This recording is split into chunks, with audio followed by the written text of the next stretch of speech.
உங்கள் சங்க மெம்பரை என்ன காப்பாற்றினீங்க நீங்கள்? இப்போ அட்வான்ஸ் கட்ட சரிங்க சார், கதிரேசன் ஒருத்தர் 1300 பேரில் கதிரேசன் மட்டும்தான் உங்கள் மெம்பரா? வேறு யாருக்கு நீங்கள் அட்வான்ஸ் வாங்கி கொடுத்தீங்க? உங்கள்கிட்ட 100 தயாரிப்பாளர் இருக்காங்க, பக்கத்தில் உட்காந்துருக்க தயாரிப்பாளருக்கு நானும் அட்வான்ஸ் கொடுத்து கேட்டு 20 வருஷமாச்சு உங்கள்கிட்ட கம்ப்ளைண்ட் கொடுத்து ஒரு ரூபாயை வாங்கி கொடுக்க முடியல. நான் சொன்னேன் அட்வான்ஸை மட்டும் வாங்கி கொடுங்கன்னு சொல்லி கம்ப்ளைண்ட் கொடுப்போம். இது வரைக்கும் உங்களால் வாங்கி கொடுக்க முடியல. அப்போ கதிரேசன் மட்டும் தான் உங்கள் மெம்பரா? மற்றவங்களாம் மற்ற அட்வான்ஸ் கொடுத்த தயாரிப்பாளர் செத்தே போன கேபாலிலிருந்து இன்னைக்கு 6 பேருக்கு லெட்டர் கொடுத்துருக்காங்க. இன்னைக்கு நான் வந்து அவங்க நடிகர்கள் பேர் சொன்னால் இல்லை இயக்குனர் பேர் சொன்னால் தப்பாயிடும். அதை நீங்கள் வாங்கி கொடுக்க முடிஞ்சிருக்கு. அதுக்காக நீங்கள் என்ன முயற்சி எடுத்தீங்க? தான் கெட்டதும் இல்லாமல் அடுத்தவங்க சேர்த்து கெடுக்கணுங்கிற முயற்சி இது. தயாரிப்பாளர்களை காப்பாற்ற முடியாது, நீங்கள் தொழிலாளர்கள் அழிக்கிறதுக்கான முயற்சி இது. விட்டுடுங்க. நீங்களே எவ்வளோ நாள் தான் நாங்கள் பயந்து அப்படிதான் முடியலன்னா போய் தொழிறோம். நாங்கள் வேறு ஏதாவது ரோட்டு கடை வச்சு போச்சுக்கிறோம். உங்ககிட்ட காலை எவ்வளோ நாள் தான் உழுந்து கிடக்கிறது? எங்களுக்கு ஒரு சுயமரியாதை ஒன்று வரும் இல்லையா? பிரச்சனையை சரியாக புரிந்து கொள்ள முடியாமல் அல்லது அதை தீர்க்க இயலாமல் எங்கள் மீது குற்றங்களும் குறைகளும் அல்லது எங்களை எதிரியாக காட்டி சொந்த பிரச்சனையிலிருந்து தப்பித்துக் கொள்ள நினைக்கின்ற ஒரு முயற்சியாகவே இது. தயாரிப்பாளர் சங்கத்தை அவர்கள் ஒழுங்காக நிர்வகித்திருந்தால் நடப்பு தயாரிப்பாளர் சங்கம் வந்திருக்காது. இன்றைக்கு இன்னொரு தொழிலாளர்கள் கூட்டமைப்பு உருவாக்க வேண்டிய அவசியமும் ஏற்பட்டிருக்காது. எந்த இதுவும் இல்லாமல் நம்ம பயணிக்கிறோம், கடிதம் அமைச்சிருக்கோம். ஸ்ட்ரைக் எங்களோட நோக்கம் இல்லை, ஸ்ட்ரைக் பண்ண மாட்டாங்க. இப்போ நீங்கள் சொல்லுங்கள், நாங்கள் வேணான்னு முடிவு பண்ணிட்டீங்க, அப்போது மறுபடியும் எப்படி எங்களை வேலை செய்ய சொல்கிறீங்க? பெப்சி வேணான்னு முடிவு பண்ணிட்டீங்க, மறுபடியும் எப்படி பெப்சியை வேலை செய்ய சொல்லுவீங்க? ஒரு உண்மையை பேசுகிறவங்ககிட்ட நம்ம விவாதம் பண்ணலாம். பொய் தான் பேசுவோங்கிறவங்ககிட்ட நான் என்ன பேசுறதுன்னு எனக்கு ரொம்ப கூச்சமாக இருக்குது. என்ன இவ்வளோ பொய் பேசுகிறாங்களேன்னு எனக்கு வந்து வேதனையாக இருக்குது. எங்களுடைய கோரிக்கை என்னென்னா, எங்களை நிர்பந்தம் செய்யாதீங்க. நீங்கள் நடப்பு தயாரிப்பாளர் சங்கமா உங்களோட சண்டையை நீங்கள் போட்டுங்க. நாங்கள் ஒர்க் பண்ணுவோம். 7ஆம் தேதி வரைக்கும் நாங்கள் இப்போவும் நாங்கள் வந்து இது நடக்கக்கூடாதுன்னு நினைக்கிறோம். 7ஆம் தேதி வரைக்கும் பொறுமை காப்போம். 7ஆம் தேதிக்கு பிறகு 8ஆம் தேதி முதல் 7ஆம் தேதி ஒரு அப்ளிகேஷன் கொடுத்து அவங்க ஆரம்பித்தாங்கன்னா 8ஆம் தேதி முதல் தமிழ் திரைப்பட தயாரிப்பாளர் சங்கத்தோடு நாங்கள் இணைந்து பயணிக்க மாட்டோம். அவர்களுக்கு தொழிலுக்கு வழங்க மாட்டோம். உங்கள் அனைவருக்கும் சம்மேளனத்தின் சார்பில் எங்களுடைய மாலை வணக்கங்கள் தெரிவித்துக் கொள்கிறோம். கடந்த சில மாதங்களாக தமிழ் திரைப்பட தயாரிப்பாளர் சங்கத்திற்கும் தென்னிந்திய திரைப்பட தொழிலாளர் சம்மேளனத்திற்கும் நடைபெறுகின்ற சில கருத்து வேறுபாடுகளையோ அல்லது முரண்களையோ நீங்கள் அனைவரும் நன்கு அறிவீர்கள்.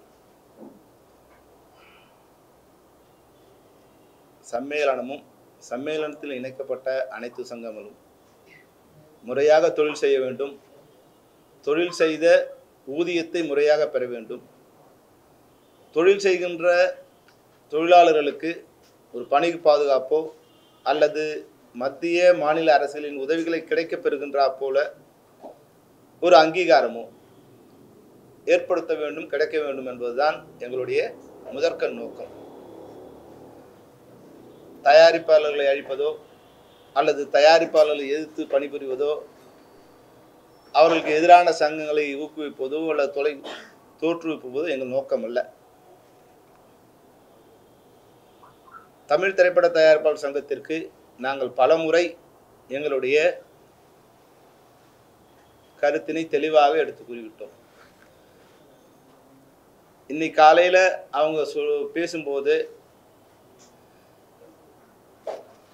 உண்மையை தவிர மீதி எல்லாத்தையும் பேசியிருக்காங்க.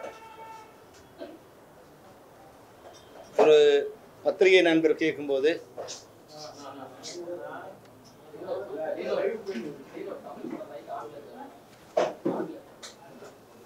உங்களுடைய தயாரிப்பாளர் சங்கத்திலிருந்து தனியாக சங்கம் ஆரம்பித்த உறுப்பினர்கள் மீது நீங்கள் என்ன நடவடிக்கை எடுத்தீர்கள்? இது உங்களுடைய பத்திரிகையாளர் நண்பர் ஒரு கேட்ட கேள்வி. இந்த கேள்விக்கு அவர்கள் பதில் அளிக்க முடிந்திருந்தாலோ அல்லது அந்த பிரச்சனையை அன்றே அவர்கள் முடித்திருந்தாலோ இன்றைக்கு இவ்வளவு பெரிய பூதாகரமான ஒரு நிலை ஏற்பட்டிருக்காது. இன்றைக்கும் அதற்கான விடை தெரியாமல் ஊருக்கு இலட்சம் பிள்ளையார் கோயில் ஆண்டிங்கிற மாதிரி இவங்க எல்லாருக்கும் வந்து எதிரி பெப்சிங்கிற ஒரு இதில் வந்து அவங்க வேலையை பண்ணிட்டு இருக்காங்க. எப்போதும் நாங்கள் வேலை நிறுத்தத்தை விரும்பியதில்லை, தயாரிப்பாளர்களுடைய மோதலையும் நாங்கள் விரும்பியதில்லை.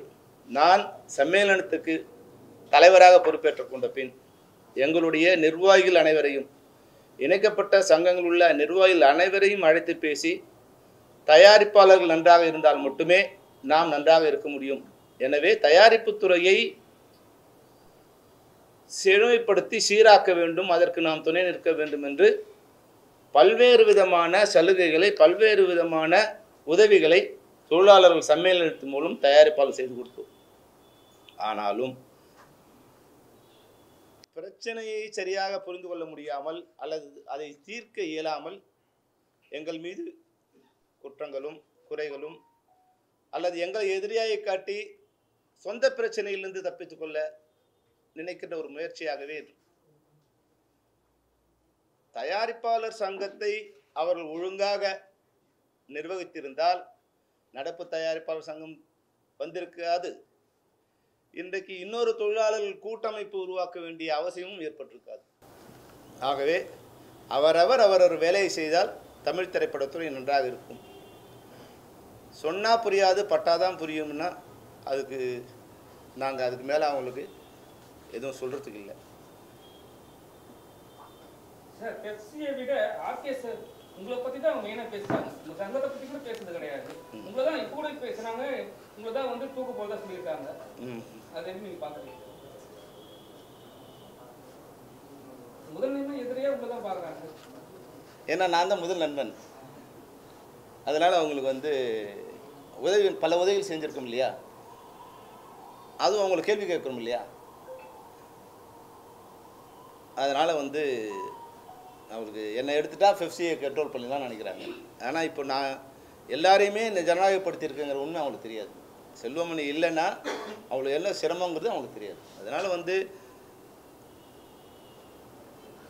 பெப்சியோட பிரசிடெண்ட்டாக செல்வமணி உங்களுக்கு தெரியுமா, இயக்குனர் செல்வமணியாக உங்களுக்கு தெரியுமா? உலகத்துக்கு இன்றைக்கும் நான் டைரக்டர் ஆர்கே செல்வமணி தான்.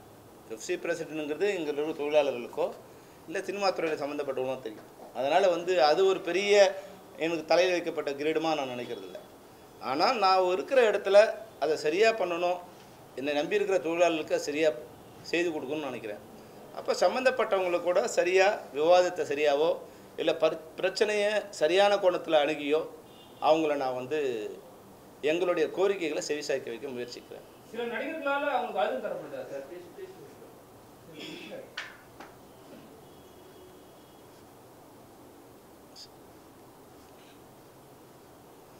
நடிகர்கள் அவர்களுக்கு அழுத்தம் கொடுக்குற அளவுக்கு இல்லை. இப்போ அழுத்தம்லாம் தர வேண்டியதில்லை, பார்த்தா போதும், அவங்க நினைக்கிறதுக்கு புரிஞ்சுட்டு செய்வாங்க. அழுத்தம் கொடுக்க வேண்டிய அவசியத்தெல்லாம் அவ்வளோ இடத்துல யாரும் இப்போ இல்லை தமிழ் இண்டஸ்ட்ரியில். அதனால் வந்து இப்போது அவரவர்கள் விருப்பம். இது யாரையும் வந்து நான் இது நீங்கள் அது பண்ணாதீங்க, அது நான் பண்ணாதீங்கன்னு நான் சொல்ல வரல. எங்களுக்கு எதிரான ஒரு அமைப்பை உருவாக்கி எங்களை அழிக்க நினைக்கிற ஒரு அமைப்போடு நாங்கள் இணைந்து பணிபுரிய மாட்டோம் அப்படின்னு நாங்கள் முடிவு எடுத்தோம். அதுதான் எங்கள் முடிவு.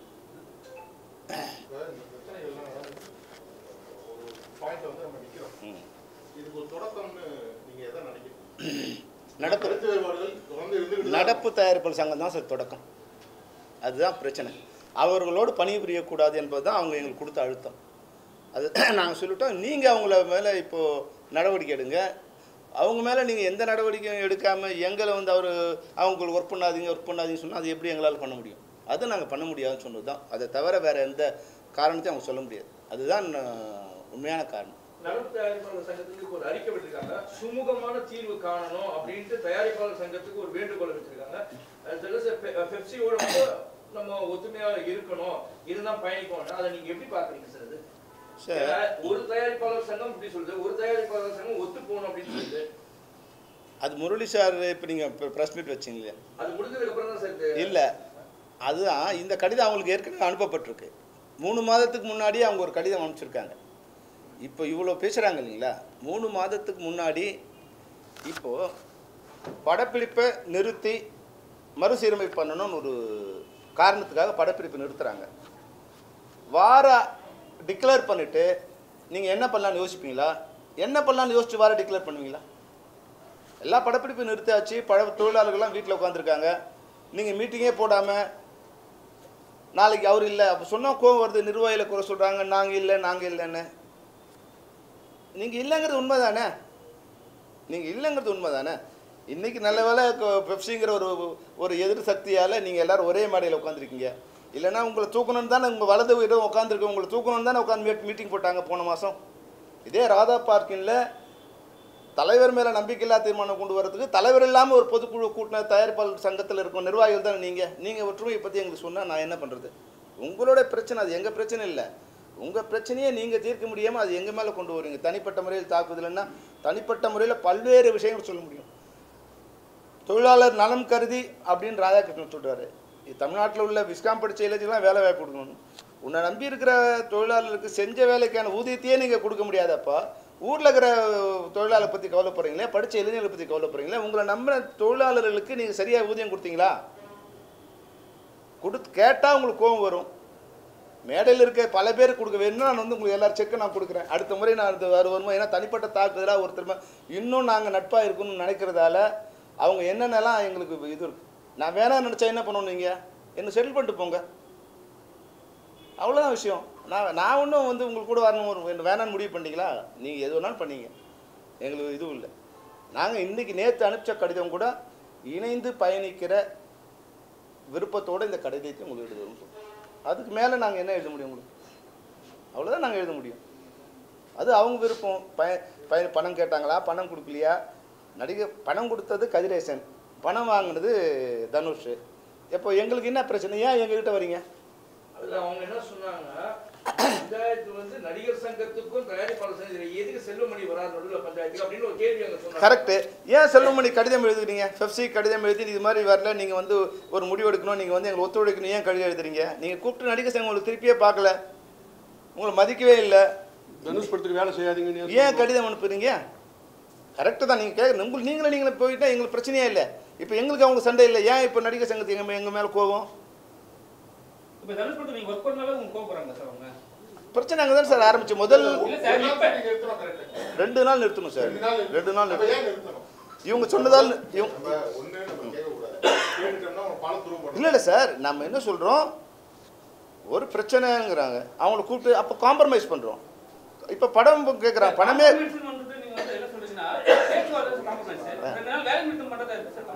வேலை நிறுத்தம் இல்லை சார். அவங்க என்ன சொல்கிறாங்க, தலைவி சார் நீங்கள் சரியாக புரிஞ்சுக்கணும், வேலையை நிறுத்தம் நாங்கள் பண்ணல.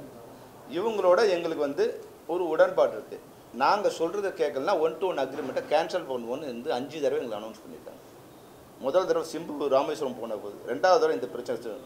அப்போ வந்து விரும்பியோ விரும்பாமலோ இது போல் சூழ்நிலை ஏற்படக்கூடாதுங்கிற ஒரு இதுவில் ஒரு சுமூக நிலைக்காக நம்ம அவங்க சொன்னதுக்காக ஒரு நாள் நிறுத்துறோம். என்ன பிரச்சனை? எங்களுக்கு படம் வேணும், ஓகே படம் வாங்கி கொடுக்கலாம். ஆனால் பணம் அன்றைக்கி 100 பேர் அங்கே இருந்தாங்க. யாராவது ஒருத்தர் சொல்லுங்கள், இவ்வளோ பெரிய பொய்யை எப்படி வந்து முரளி ராமசாமி சொல்கிறாருன்னு எனக்கு தெரியல. அங்கே பணமே கேட்கலன்னு அவ்வளோ பேர் வச்சுட்டு எப்படி பொய் சொல்லலாம்? பொய்யே சொல்லலாமா சார் நீங்கள்?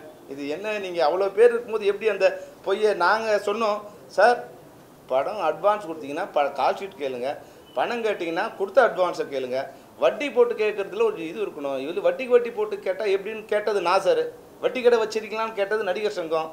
அப்போ எப்படி நீங்கள் பணம் கேட்காம வட்டி கடை நடத்துக்கனாலும் எப்படி உங்களை கேட்டாங்க அவங்க? அப்போது அவங்கள சொல்லவே இல்லை நீங்கள். இப்போ கூட நாங்கள் உங்களுக்கு இழைச்சவேனுங்க. ஓகே, ஆமாம். இப்போ எங்களுக்கு பிரச்சனை ஆமாம் ஆமாம் தொழிலாளர்களுடைய நலனுக்காக தான் வந்து அவங்க சொன்னபடி கோஆபரேட் பண்ணி நம்ம ஷூட்டிங்கை நிறுத்துறோம், ஆமாம் நடத்துறோம். ஆனா இன்னைக்கு அதுதான் பாதிக்கப்பட்டது இல்லையா? ஆமாம். கிட்டத்தட்ட ஒரு 1000க்கும் மேற்பட்ட ஒரு உறுப்பினர் இருக்கக்கூடிய சங்கத்துல இருந்து வெளியே வந்து நடப்பு தயாரிப்பாளர் சங்கத்துல அதை விட குறைவா இருக்காங்க. அந்த அதுக்கு 5 வருஷம் நாளைக்கு ஷூட்டிங் போனோம், அவங்க வந்து பெப்சி கூட கிடையாதுன்னு சொல்லிட்டாங்க. பெப்சி தொழிலாளர் இன்னைக்கு ஒரு வேலைக்கு போயிருக்காங்கல்ல, அதே எண்ணிக்கையில ஆர்கே செல்வமணி அண்ட் அந்த நிர்வாகம் இருக்கு இல்லையா, பெப்சியோடைய தலைமை நிர்வாகம், வேலை வாய்ப்பு கொடுக்க முடியுமா? அவங்களோட குடும்பத்திற்கு யார் பதில்? இதுதான் எல்லா தொழிலாளர்களுடைய கேள்வி. சரியான கேள்விக்கான பதில் சரியான கேள்வி. இப்போ அவங்க ஒத்துக்கிற நிபந்தனைக்கு போகலாம். அடுத்த இதில் இருக்குங்களா, எங்களுக்கு ஒரு கண்ணா இந்த கண்ணா அந்த கண்ணான்னு கேட்கும்போது இதுதான் அந்த கேள்வியை யார் வைக்கிறாங்களோ அவங்களோட நாங்கள் பயணிக்க முடியாதுங்கிற நிலைக்கு வந்துட்டோம். இப்போ இவங்க கூட மட்டும் அவங்க கூட ஒர்க் பண்ண நிறுத்தினீங்கன்னா இன்றைக்கி அவங்க படம் எல்லா படம் நிற்கும். அதில் ஒர்க் பண்ணுற தொழிலாளர்களுக்கு வேலை கிடைக்காம போயிடுமா? அது யாருக்கு பாதுகாக்கிறது? எங்களுடைய கோரிக்கை என்னென்னா, எங்களை நிர்பந்தம் செய்யாதீங்க. நீங்கள் நடப்பு தயாரிப்பாளர் சங்கமாக உங்களோட சண்டையை நீங்கள் போட்டுங்க. நாங்கள் ஒர்க் பண்ணுவோம். நாங்கள் ஒர்க் பண்ணுறது எங்களை போய் நீங்கள் ஒர்க் பண்ணால் இதை கேன்சல் பண்ணணும்னு சொல்லாதீங்க. இந்த பாதிப்பு தான் அங்கேயும் வரும். இப்போது உங்கள் நிர்வாகிகள் அங்கே நீங்கள் அவங்க எதிரியும் அனௌன்ஸ் பண்ணுறீங்க, மேடையில் இருக்கவங்களே அங்கே உறுப்பினர் இருக்காங்க, அவங்களும் அது பதில் சொல்ல முடியல. அதெல்லாம் வேண்டாம் இதெல்லாம்னா நீங்கள் அட்ஜஸ்ட் ஆகிட்டு எங்களை சண்டை போட சொன்னால் எப்படி அர்த்தம்? அப்போ நாங்கள் என்ன இழிச்சு வாங்கிங்களா? உங்கள் தனிப்பட்ட முறையில் ஆகிடும். இப்போ வந்து என்ன, எல்லாரும் எங்களுக்கு நண்பர்கள், அதுவும் எனக்கு ரொம்ப எல்லாரோட நெருக்கிய பழக்கம் இருக்குது. அப்போ நான் சொல்லும்போது அவங்களுக்கு கோவம் வருது. இப்போ சாமிநாதனோ செந்திலோ சொன்னால் அவங்களுக்கு கோவம் வராது, ஒரு சங்கம் சொல்கிற மாதிரி இருக்கும். நான் அவங்களோட 30 வருடமாக இணைந்து பயணிச்சிருக்கேன். அப்போ நீயே சொல்கிறியாங்கிற கோவம் வரும். எனக்கு அவங்களோட எல்லா முகமும் தெரியும் எங்களுக்கு. அப்போ சொல்லும்போது பழகின நானே சொல்லும்போது எனக்கு கொஞ்சம் கூச்சமாகவும் இருக்குது, எம்ப்ராசிங்காகவும் இருக்குது, வருத்தமாகவும் இருக்குது. ஆனால் அதை பார்க்கும்போது முரளி சார் என்ன சொல்கிறாரு, அவங்க வந்து பிஎஃப்இஎஸ்லாம் இதெல்லாம் உங்கள் டெய்லி வேஜஸ்ஸு 100 வருஷமாக நாங்கள் டெய்லி வேஜஸ் தாங்க, உங்களுக்கு கோடி கோடியாக இது சம்பாதிச்சு கொடுத்து எங்கள் உயிரை கொடுத்து இது கொடுத்து இன்றைக்கி சேர்ந்தால் ஒரு இஎஸ்ஐ கட்டினா எங்களுக்கு என்ன கிடைக்கும்? கோடி ரூபா கொடுத்துட்டு போகிறாங்களா கவர்மெண்ட்டு? எங்களுக்கு நீங்களும் வந்து இன்சூரன்ஸ் எடுக்க மாட்டீங்க. செத்த பணத்துக்கு போய் ஆம்புலன்ஸ் கொண்டு வந்து வைக்க கூட முடியாத தயாரிப்பாளர்கள் இருக்கிறாங்க, அவங்களும் பாதுகாக்க மாட்டாங்க, நீங்களும் பாதுகாக்க மாட்டீங்க. அரசாங்கத்துக்கிட்ட உதவி பெறத்துக்காக சில முயற்சிகள் எடுத்தால் அதையும் தடுக்கிறீங்கன்னா அப்போ என்ன தான் அர்த்தம் உங்களுக்கு?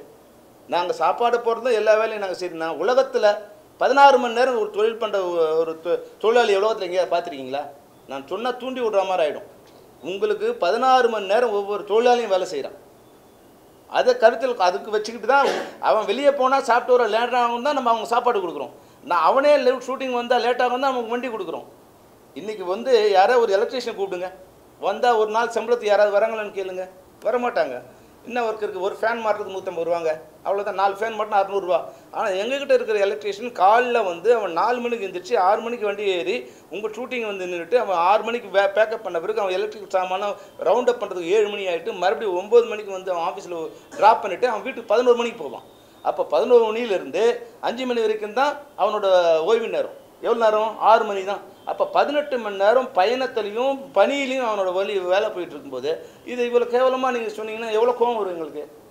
எது உங்களோட தொழிலாளரை காப்பதா தொழிலாளரை அழிப்பதா? எதுக்கு உங்களுக்கு ரெட்டை வேடம்? தொழிலாளரை காப்பதற்காக நாங்கள் ஊரில் இருக்கிற தொழிலாளர்கள்லாம் காப்பதற்காக நாங்கள் சங்கத்தை ஆரம்பிக்கணுங்கிறீங்க. உங்கள் கூட இருக்கிற தொழிலாளருக்கு ஒரு இஎஸ்ஐ கிடைக்கிறதுக்கு ஒரு 4% பணம் கட்டுறதுக்கு உங்களுக்கு வலிக்குதுன்னா அப்புறம் எப்படி நீங்கள் வரவங்களை காப்பாற்ற போகிறீங்க?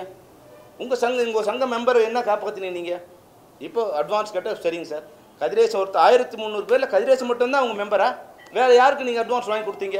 உங்கள்கிட்ட 100 தயாரிப்பாளர் இருக்காங்க, பக்கத்தில் உட்காந்துருக்க தயாரிப்பாளருக்கு நானும் அட்வான்ஸ் கொடுத்து கேட்டு 20 வருஷமாச்சு உங்கள்கிட்ட கம்ப்ளைண்ட் கொடுத்து ஒரு ரூபாயை வாங்கி கொடுக்க முடியல. நான் சொன்னேன் அட்வான்ஸை மட்டும் வாங்கி கொடுங்கன்னு சொல்லி கம்ப்ளைண்ட் கொடுத்தோம். இது வரைக்கும் உங்களால் வாங்கி கொடுக்க முடியல. அப்போது கதிரேசன் மட்டும் தான் அவங்க மெம்பரா? மற்றவங்களாம் மற்ற அட்வான்ஸ் கொடுத்த தயாரிப்பாளர்லாம் செத்தே போன பாலிலிருந்து இன்றைக்கி 6 பேர் இருக்கிற லெட்டர் கொடுத்துருக்காங்க. இன்றைக்கி நான் வந்து அவங்க நடிகர்கள் பேர் சொன்னால் இல்லை இயக்குனர் பேர் சொன்னால் தப்பாயிடும். அதை நீங்கள் வாங்கி கொடுக்க முடிஞ்சிருக்கு. அதுக்காக நீங்கள் என்ன முயற்சி எடுத்தீங்க? அது எதுவுமே எடுக்காமல் 1300 உறுப்பினர்களும் கதிரேசன் மட்டும்தான் உறுப்பினர், அவர் பணத்தை வாங்கி கொடுங்க, அவர் டேட்ஸ் வாங்கி கொடுத்த டேட்ஸ்லாம் கொடுக்காம டேட்ஸ் இருக்காங்கல்ல, ப்ரொடியூசர் தயாரிப்பாளர் டேட்ஸ் கொடுக்காம இருக்காங்கல்ல, அவங்களுக்குலாம் வாங்கி கொடுத்தீங்களா? அது சீரியல் பண்ணீங்களா? அது எங்கள் சங்கத்தோட வேலை, உனக்கு என்ன அப்படின்னு கேட்டிங்கன்னா இது எங்கள் இது அமைப்போட வேலை, உங்களுக்கு என்ன திருப்பி நான் கேட்குற மாதிரி. நீ தயாரிப்பாளர்களோட சங்கம் முதல்ல உங்கள் வேலையெல்லாம் முடிச்சுட்டு நீங்கள் எங்களோட தமிழ்நாட்டில் இருக்கிற தமிழர்களை பற்றியோ இல்லை தமிழ்நாட்டில் இருக்கிற தொழிலாளர் பற்றியோ கவலைப்பட்டீங்கன்னா பரவாயில்ல. உங்களை நம்பி இருக்கிற தயாரிப்பாளருக்கு எந்த உதவியுமே செய்ய முடியாத இயலாத நிலையில் நீங்கள் இருக்கும்போது எங்களை காப்பாற்றுறன்னு வந்துருக்கீங்களே, அதுதான் கூரை ஏறி கோழி பிடிக்க முடியாதவங்க வானமேறி வைகுண்டம் போகிற கதையாக நீங்கள் வந்து உங்கள் தயாரிப்பாளர்களை காப்பாற்ற முடியாமல் எங்கள் இயக்குனர் எங்கள் உறுப்பினர்களை காப்பாற்ற வேண்டிய அவசியத்தில் இப்போ நாங்கள் இல்லை. நாங்கள் வந்து 24 மணி நேரம் வேலை செய்கிறோம், 24 மணி நேரம் வேலை செய்கிறோம். அப்போ எங்கள் உறுப்பினரை காப்பாற்றக்கூடிய சக்தியும் ஒற்றுமையும் எங்களுக்கு இருக்குது. உங்கள்கிட்ட இல்லாதது எங்கிட்ட இருக்கிறது என்னென்னா ஒற்றுமை தான். 1000 பிரச்சனைகள் இருந்தாலும் நாங்கள் ஒரு மேடையில் உட்காந்துருப்போம், ஒரு மேடையில் பயணிப்போம். உங்ககிட்ட அது இல்லை. அதனால தான் இன்றைக்கி தமிழ் சினிமா இவ்வளோ சீரழிஞ்சு கிடக்கு. நாங்கள் 7 பேர் தனித்தனியாக இருக்கோம் அப்படின்னா அன்றைக்கி சேம்பர் உங்கள் கூட ஒர்க் பண்ணக்கூடாதுன்னு கவுன்சிலுக்கு ஃபெஃப்சிக்கு சொல்லியிருந்தால் அவங்க நிலைமை என்ன? அப்போ நீங்கள் வந்து சேம்பர்லேருந்து வந்தீங்க இல்லையா? அப்போது சேம்பர் வந்து உங்கள் கூட ஒர்க் பண்ணக்கூடாது ஃபெஃப்சிக்கு போட்டுருந்தால் அன்றைக்கி ஒரு முடிவு வந்திருக்கும். அன்றைக்கி உங்களை அவங்க அனுசரிச்சுக்கிட்டாங்க. இன்றைக்கி உங்கள்கிட்ட போனவங்கள நீங்கள் அவங்க மேலே எந்த நடவடிக்கை எடுக்கலை. அதில் 300 பேர் இருக்காங்கன்னா 240 பேர் இவங்க மெம்பர் தான் இது இருக்கும். அப்போ அவங்க மேலே நீங்கள் எந்த நடவடிக்கை எடுக்காத போது எங்களை எடுங்க அப்படி இப்போ எங்கள் மேலே என்ன குற்றச்சாட்டு சொன்னாங்க சொல்லுங்கள். ஒரு குற்றச்சாட்டு வச்சாங்க சார். அந்த கலைச்செல்வி இருக்காங்க, அவங்க எழுதின கடிதத்துல நீங்க குறிப்பிட்ட ஒரு மேலிடத்து உத்தரவுன்னு சொல்லி சொன்னீங்க அப்படின்னு சொல்லி அவங்க சொன்னாங்க. இன்னைக்கு அவங்க கேட்டபோது சொன்னது நாங்களா சொன்ன செல்வமணி தானே சொன்னார் அவர்கிட்ட. நீங்க அவ பொய்னா மேலிடத்து உத்தரவுன்னு கடிதம் எழுதுனது யாருங்க? இல்லையா? நாங்களா சொன்னோம்? நாங்க பதில் கடிதத்தில் அந்த மேலிடம் யாருங்க எங்களுக்கு தெரியாது. உங்களுக்கு ஒருவேளை நீங்க சொல்ற மேலிடம் உங்களுக்கு பயந்துட்டு என்கிட்ட சொன்னாங்களா? ஐயோ இவங்கன்னா தயாரிப்பாளர்கிட்ட நம்ம சொல்ல முடியாது, அவங்க சொன்னால் கேட்க மாட்டாங்க, இவங்க பெப்சி ஒர்க்கர்ஸ்லாம் நம்ம சொன்னால் கேட்பாங்க அப்படி என்கிட்ட சொன்னாங்களா? அவங்கள பார்த்து அவங்களுக்கு அவ்வளோ பயமா? எவ்வளோ பொய் துரை. நீங்கள் மேலெடுத்தவன்னு சொன்னது உங்களோட கலைச்செல்வி கொடுத்த கடிதம். எங்களுக்கு உண்மையாக அது மாதிரி எந்த மேலெடுத்து உத்தரவும் எங்களுக்கு இல்லாத நீங்களே சொல்லிட்டு அவங்க திசை திருப்ப சொல்கிறாருன்னு வந்து ராதாகிருஷ்ணன் தான். அது நான் என்ன சொல்கிறது, எல்லாமே பொய் பேசணும் முடிவு பண்ண பிறகு நான் அதில் இதுதான் உண்மை, அதில் இருக்க உண்மையை கண்டுபிடிக்கிறது தான் ரொம்ப சிரமமாக இருக்குது. அது சாமிநாதன் அதுதான் சார். அவர் இப்போ என்னென்ன சார், இணைந்து பயணிப்பது என்பது ரொம்ப கஷ்டம் சார். இணைந்து பயணிப்பது என்பது ரொம்ப கஷ்டம். இப்போ நான் கூட வந்து இந்த சங்கத்துக்கு வரும்போது, சம்மேளனத்துக்கு வரும்போது எதிரெதிர் அணியில் நின்று தான் இப்போ சாமிநாதன் எனக்கு எதிராக போட்டிட்டார், செந்தில் எனக்கு எதிராக போட்டிட்டார். ஆனால் வந்த 6 மாதங்களில் நாங்கள் ஓரணியாக வந்து இன்றைக்கு வரைக்கும் ஒற்றுமையாக பயணிக்கிறோம். அப்போது இணைந்து பயணிப்பது என்பது உள்ளுக்குள்ளே பிரச்சனையை தீர்க்க முடியும். அப்போ தான் அந்த சங்கம் நல்லாயிருக்கும். இந்த சங்கத்தை சீரழிச்சவங்க தான் நீங்கள் தான். அன்னைக்கு விஷால் ஒரு இளையராஜா ப்ரோக்ராம் நடத்துகிறார். ஒரே ஒரு எடுத்துக்காட்டு நான் சொல்கிறேன். விஷால் இளையராஜா ப்ரோக்ராம் நடத்துகிறார். அதுக்கு புக் மை ஷோ வந்து 5 கோடி ரூபாய் டிக்கெட் புக் பண்ணுறாங்க. கான்ட்ராக்ட் பேசி 5 கோடி ரூபா பிளாக் பண்ணுறாங்க. அன்னைக்கு தமிழ் ப்ரொடியூசர் கவுன்சிலர் பூட்டினது யார்? விஷாலுக்கு நஷ்டமா, ப்ரொடியூசர் கவுன்சில் நஷ்டமா? அன்னைக்கு நீங்கள் பூட்டினதால் மறுவாரம் நடக்க வேண்டிய அந்த ஷோ நடத்தக்கூடாதுன்னு கேஸ் போயிடுச்சு. கேஸ் போனதால் புக் மை ஷோ வித்ரா பண்ணிட்டாங்க. ஷோவை நடத்தலான்னு வந்து 48 மணி நேரத்துக்கு முன்னாடி நீதிமன்றம் உத்தரவு கொடுக்குது. 48 மணி நேரத்தில் எங்களால் வந்து புக் மை ஷோ பண்ண முடியாதுன்னு அவங்க பேக் ஆகிட்டாங்க. அப்போ 5 கோடி ரூபாய் தயாரிப்பாளர் சங்கத்துக்கு நஷ்டம். இன்னை வரைக்கும் இளையராஜா சார் கொடுக்க வேண்டிய பணத்தை உங்களால் கொடுக்க முடியல. அது உங்களுடைய குழப்படியும் ஒற்றுமையின்மை தான் காரணம். இது மாதிரி நிறைய விஷயங்கள் நான் சொல்லுவேன். உங்களுடைய இணைந்து பயணிக்க முடியாத தன்மை, யாரையுமே அந்த மேடையில் வந்து உட்கார வைக்க முடியாத தன்மை, அவங்க மேடையிலேருந்து இறக்கணும். இதே வேலையை அலைஞ்சிக்கிட்டு இருந்தால் என்ன பண்ணுறது? 3 வருஷம் ஒரு எலெக்ஷனுக்கு முன்னாடி 6 மாதம் எலெக்ஷன் வேலை பண்ணுறது, எலெக்ஷனை ஜெயிச்சு வந்த பிறகு உங்களோட ஒருத்தர் சண்டை போட்டுக்கிறது, இதுதானே கடந்த. ஏன் உங்ககிட்ட இருந்து அவங்க போனாங்க? நாங்கள் அமிச்சோம். நடப்பு தயாரிப்பாளர் நீங்கள் சிவா நீங்கள் போங்க, தியாகராஜன் சார் நீங்கள் போங்க அப்படி நாங்கள் அமிச்சோம். உங்களோட இருந்து எந்த வேலையும் பண்ண முடியல அப்படிங்கிற ஒரு சூழ்நிலை வந்தபோது அவங்க போய் ஆரம்பித்தாங்க. அதை கூட நாங்கள் வந்து அவங்களோட பயணிக்கலை, உங்களோட தான் பயணித்தோம். அவங்க ஆரம்பித்து 2018 2019 இது வரைக்கும் நாங்கள் உங்களோட தான் பயணிச்சிருக்கோம். இப்போ தான் நெருக்கடி வந்து கடந்த 6 மாதம் முன்னாடி முடிவு பண்ணி, கடந்த நவம்பர் மாதம் எங்களுக்கு வந்து இன்ஸ்ட்ரக்ஷன் கொடுக்குறாங்க, நீங்கள் முடிவு பண்ணீங்க நாங்களாம் அவங்களுக்கு ஒர்க் பண்ணக்கூடாது. அப்போ அது வரைக்கும் நாங்கள் வந்து அவங்கள தள்ளி கூப்பிட்டே வந்தோம். அதுக்கு மேலே எங்களால் பயணிக்க முடியல. அப்போ நாங்கள் சொல்லிட்டோம், சார் யாருக்கும் நாங்கள் 2 பேரும் ஒர்க் பண்ணுவோம் அப்படின்னா நாங்கள் உங்களுக்கு ஒர்க் பண்ண மாட்டோம், நாங்கள் 1 to 1 கேன்சல் பண்ணிப்போம். இதுதான் அவங்களோட. இன்னைக்கு கூட அவங்க சொல்கிறாங்க, சார் நாங்கள் வந்து ஸ்ட்ரைக்கே இல்லாமல் வேலை நிறுத்தம் இல்லாமல் போகணும், அதாவது எம்ப்ளாயிஸ்க்காக நினைக்கிறோம், அவங்க தான் ஸ்ட்ரைக் எப்போ பண்ணணும்னு காத்திருக்காங்க. சார் எப்படி இப்போ நாங்கள் ரெடிங்க, நீங்கள் சொல்லுங்கள். நாங்கள் வேலை நிறுத்துக்கு நாங்கள் பண்ணல, நாங்கள் ரெடி, என்ன சொல்லுங்கள் இப்போ? எந்த ஆங்கிள் அவங்க சொல்கிறாங்க அதுதான் நீங்கள் கேட்கணும். இப்போது நாங்கள் வந்து கடிதம் அனுப்பிச்சிருக்கோம், எந்த இதுவும் இல்லாமல் நம்ம பயணிக்கணும் கடிதம் அனுப்பிச்சிருக்கோம். ஸ்ட்ரைக் எங்களோட நோக்கம் இல்லை, ஸ்ட்ரைக் பண்ண மாட்டாங்க. இப்போ நீங்கள் சொல்லுங்கள். அவங்க சொல்லியிருக்கிறது காலையில் என்னன்னா, பெஸ்ட்ரான்னு சொல்லிட்டு ஒரு கம்பெனி கூட இது பண்ணி சொல்லியிருக்கீங்க. ஆல்ரெடி பெப்சியில் இருக்கிற உறுப்பினர்களுக்கு என்ன வேலை கொடுத்தீங்க கேட்டிருக்காங்க. சுழற்சி முறையில் நீங்கள் கொடுத்தீங்களா அப்படின்னு கணக்கு எடுத்திருக்காங்க, டேட்டா இருக்கான்னு கேட்குறாரு. இதுல நார்மலா பெப்சில கார்டு எடுத்தவங்க ஒர்க் பண்ண முடியாது, அவர் தனியா செல்வமணி தனியா பெஸ்ட்ரான்றதை கொண்டு வந்திருக்காரு, அதுலயும் எடுக்கணும்னு சொல்லியிருக்காரு. ஸோ பெஸ்ட்ரான்றது இருக்கா? அதான் வந்து அது யார் நிர்வாகின்னு கேட்டிருக்காரு, டேட்டா வச்சுக்கிங்களா கேட்டிருக்காரு. சரி, ரொம்ப நல்ல விஷயம்.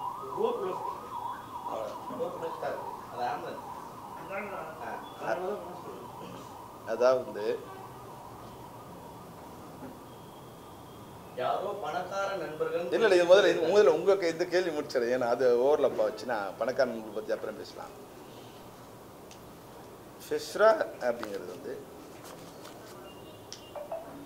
இந்த 23 சங்கங்கள் இருக்கிற நிர்வாகிகளை கொண்டு அவங்க உறுப்பினர்களுக்கு பிஎஃப் இஎஸ்ஐ இது போல் கொண்டு வருவதற்காக ஒரு அமைப்பாக இயங்கி அது மூலம் அவங்க வந்து ஒரு குடையின் கீழே வந்து அதனோட எம்ப்ளாயர் இருந்து அதனோட எம்ப்ளாயிங்கிற ஸ்டேட்டஸ் பார்த்து பிஎஃப் இஎஸ்ஐ இது ஒரு தனிப்பட்ட ஒரு யாருக்கும் சொந்தமானதில்லை. ஆர்கே செல்வமணிக்கோ இப்போ பெப்சி ஆர்கே சொந்தமா இல்லை செந்திலுக்கு சொந்தமா இல்லை சாமினார் சொந்தமா அப்படி கிடையாது. அவங்க யாரை தேர்ந்தெடுத்து வராங்களோ அந்த உறுப்பினர்கள் யாரை தேர்ந்தெடுக்கிறாங்களோ அவங்களுக்கு சொந்தமானது. அப்போது அந்த நிர்வாகிகள் சேர்ந்து ஒரு அமைப்பாக இருந்து ஒரு குடையின் கீழே வேலை செய்யணும். ஒரு குடையின் கீழே ஒரு எம்ப்ளாயருக்கும் எம்ப்ளாயிங்கிற ஸ்டேட்டஸ் வரும் அப்படிங்கிறது எங்களோட நோக்கம். அனைத்து எங்களுடைய ஜெனரல் பாடியில் கரெக்டு அது எங்களை கேட்கலாமே பத்திரிகை கேட்க வேண்டியது இவ்வளோ நாள் இருக்குல்ல. Pepsi employees skill and development research association இவ்வளோ பெப்சி எம்ப்ளாயிஸோட ஸ்கில்லை டெவலப் பண்ணுறதுக்கு நாங்கள் வந்து இதுக்காக 10 தடவை டெல்லிக்கு போயிட்டு வந்துருக்கோம். ஸ்கில் டெவலப்மெண்ட்டுக்காக அந்த மினிஸ்டரோட பேசி எல்முருகன் ஏற்கனவே சொல்லியிருக்கேன். மாண்புமிகு எல்முருகன் வந்து ஸ்கில் டெவலப்மெண்ட் லிங்க் பண்ணியிருக்காங்க. அதன் மூலம் வந்து எங்கள் உறுப்பினர்களுக்கு ஸ்கில் டெவலப் பண்ணுறது ரிசர்ச் பண்ணுறதுக்கு அதாவதுனா கேமராமேன் போல இருக்கவங்களும் அந்த ரிசர்ச்சும் பண்ணுறதுக்கு உண்டான ஃபெசிலிட்டிஸ் எல்லாம் அங்கே ப்ரொவைட் பண்ணுறதுக்கு ஒரு ஃபாரம். அது பெப்சி எம்ப்ளாயிஸோட ஃபாரம். அது தனிப்பட்ட ஆர்கே செல்வமணிக்கு ஃபாரம் இல்லை. ஆர்கே செல்வமணினா அது வேறு. ஃபெஸ்ராங்கிறது FEFSI employees skill development research association. அந்த அசோசியேஷனில் இந்த 23 சங்க நிர்வாகிகளும் அதனுடைய நிர்வாகி அவங்க தான் அதை ஆப்ரேட் பண்ணுறாங்க. But association is it eligible for ESA and PF Act வருது? வருது. இப்ப பண்ணிருக்காங்க. சரி முதல்ல வந்து அசோசியேஷன்ஸ் கொண்டாட முடியாது. ஆமா இது என்னன்னா எம்ப்ளாயிஸ் அசோசியேஷன் இது ட்ரேட் யூனியனுக்கு தான் அதை பண்ண முடியாது. ட்ரேட் யூனியன் ஆல்ரெடி வந்து ஒரு கம்பெனியில் ஒர்க் பண்ணுற உறுப்பினர்களால் நிர்வகிக்கப்படுது. அப்போ அவங்களோட கம்பெனியே அவங்களுக்கு பிஎஃப்இஎஸ்ஐ கட்டிடும். இது வந்து ஒர்க் பண்ணுற எம்ப்ளாயிஸோட அசோசியேஷன். அப்போ அந்த எம்ப்ளாயிஸுக்கு பிஎஃப்இஎஸ்ஐ அந்த அசோசியேஷன் இது பண்ணும். ஆமாம் அது லீகலாக அதுக்கு 14% கட்டணும் சார்.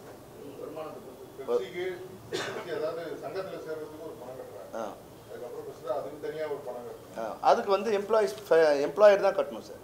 எம்ப்ளாயர் தான் கட்டணும். ஆமாம் தயாரிப்பாளர் தான் கட்டணும். 3.25% வந்து இஎஸ்ஐக்கு எம்ப்ளாயர் கட்டணும். 0.75% வந்து எம்ப்ளாயி கட்டணும். அது 4% இஎஸ்ஐக்கு. 12% வந்து அவங்க 1800 கட்டணும். எம்ப்ளாயி 1800 கட்டணும். சார் புதுசாக சங்கம் ஆரம்பிச்சுன்னு சொல்லியிருக்காங்க சார். இப்போ வந்து நம்ம பெப்சிலேருந்து யாராவது அங்கே போனால் விட்டுருவீங்களா இல்லை அவங்களால ஏதாவது நடவடிக்கை எடுக்கிறீங்களா? இது வந்து இங்கேருந்து அங்கே போனால் போயிட வேண்டியதுதான். பரவாயில்ல சார். நாங்கள் அதுக்கு ரெடி நாங்கள் ரெடியாக அவங்க இன்னொன்று கேட்டிருக்காங்க. உங்கள் உறுப்பினர்கள் எவ்வளோ பேர் இருக்காங்க சார்? இதில் பெப்சியில் எவ்வளோ பேர் சார் இருக்காங்க? 25,000 பேர் இருக்காங்க. 25,000 பேர்ல டேட்டா பேஸ் இருக்கா? அவங்க எத்தனை பேருக்கு வேலை கொடுத்துருக்காரு? சுழற்சி முறையில் இருக்கான்னு கேட்டிருக்காங்க. அது வர சொல்லுங்க. இருக்கு. ஏன்னா அவங்க சொல்றது இதான். இல்ல பணக்கார நண்பர்கள் யாருன்னு தெரியல. அதே போல நீங்களும் குறிப்பிட்டு தனுஷ் படத்தை நிறுத்தத்துக்கு சொன்னாங்க. தனுஷ் படத்தை நிறுத்தத்துக்கு சொல்றாங்க. யார் தான் நடுவில் இருக்கிறது? யார் அந்த சார் தான் இப்போ திரும்பவும் வருது? இல்லை சார் அது நீங்கள் அவங்க கேட்கணும். நான் சொல்லிட்டு தனுஷ் படத்தை நிறுத்த சொன்னது தயாரிப்பாளர் சங்கம். நான் நேரடியாக சொன்னேன். இப்போ அவங்கள சொல்லுங்கள். பணக்கார நண்பர்கள் யார்? எனக்கு சிவாவா? சிவா ஏற்கனவே படம் எடுத்து ரிலீஸ் பண்ண முடியாத ஸ்டைல் இருக்காரு. இல்லை தனஞ்சயன் அதாங்க யார் பணம் சொல்றாங்க. இப்போ கூட ஒரு அறிக்கை பார்த்தீங்கன்னா எல்லாம் சேர்ந்து பயணிக்கலாம் பையனூர் இருக்குல்ல அது வந்து அடுக்குமாடி மட்டும் தான் கட்டணும்னு சொல்லியிருக்காங்க. அது ஏன்னா அதுதான் அது வந்து என்ன